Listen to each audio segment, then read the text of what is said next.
ದೇವನಹಳ್ಳಿಯಲ್ಲಿ ಬೆಂಗಳೂರು ಅಂತಾರಾಷ್ಟ್ರೀಯ ವಿಮಾನ ನಿಲ್ದಾಣ ಪ್ರದೇಶ ಯೋಜನಾ ಪ್ರಾಧಿಕಾರದ ನೂತನ ಕಚೇರಿಯ ಕಟ್ಟಡವನ್ನು ನಿನ್ನೆ ಉಪಮುಖ್ಯಮಂತ್ರಿ ಡಿಕೆ ಶಿವಕುಮಾರ್ ಉದ್ಘಾಟಿಸಿದರು.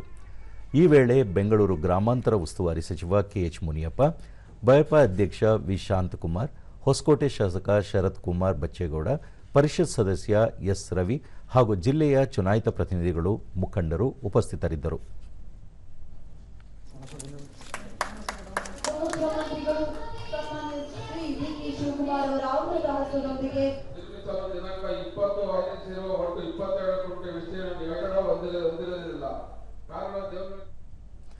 ಬಳಿಕ ಡಿಕೆ ಶಿವಕುಮಾರ್ ಬೆಂಗಳೂರು ಗ್ರಾಮಾಂತರ ಜಿಲ್ಲೆಗೆ ಎತ್ತಿನಹೊಳೆ, ಕಾವೇರಿ ನೀರು ಹಾಗೂ ಮೆಟ್ರೋ ಸಂಪರ್ಕ ಒದಗಿಸಲು ಹೆಚ್ಚಿನ ಆದ್ಯತೆ ನೀಡಲಾಗುವುದು.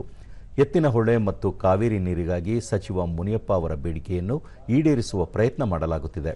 ತಾವು ನೀರಾವರಿ ಸಚಿವರಾದ ಮೇಲೆ ಬೆಂಗಳೂರಿಗೆ 6 ಟಿಎಂಸಿ ನೀರನ್ನು ಪ್ರತ್ಯೇಕವಾಗಿ ಮೀಸಲಿಡಲು ಹೊಸ ಆದೇಶ ಹೊರಡಿಸಲಾಗಿದೆ ಎಂದು ಹೇಳಿದರು.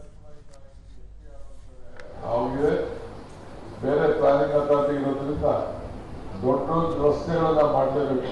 80 ಮೀಟರ್, 90 ಮೀಟರ್ ಅಡಿ, 100 ಅಡಿ, 60 ಮೀಟರ್ ಇವೆಲ್ಲ ಆ ರೀತಿ ದೊಡ್ಡ ಮಾಡಿ ಆದಷ್ಟು ಇದು ಮುಂದಕ್ಕೆ ಇವತ್ತು ಕೆಂಪೇಗೌಡ ಏನೋ ಕನಸನ್ನ ಇಟ್ಕೊಂಡಿದ್ರು, ಆ ಕನಸು ಮೀರಿ ಇವತ್ತು ಬೆಂಗಳೂರು ಬೆಳೀತಾ ಇದೆ.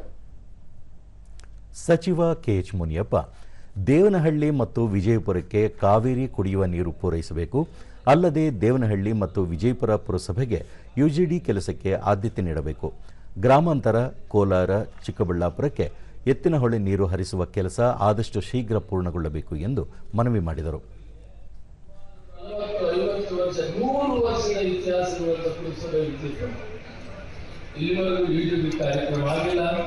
ನಿಮ್ಮ ಕಾಲದಲ್ಲಿ ಅದನ್ನು ಸಂಬಂಧಪಟ್ಟ ಅಧಿಕಾರಿಗಳು ಕೆಲಸ ಮಾಡಿಕೊಡ್ಬೇಕು.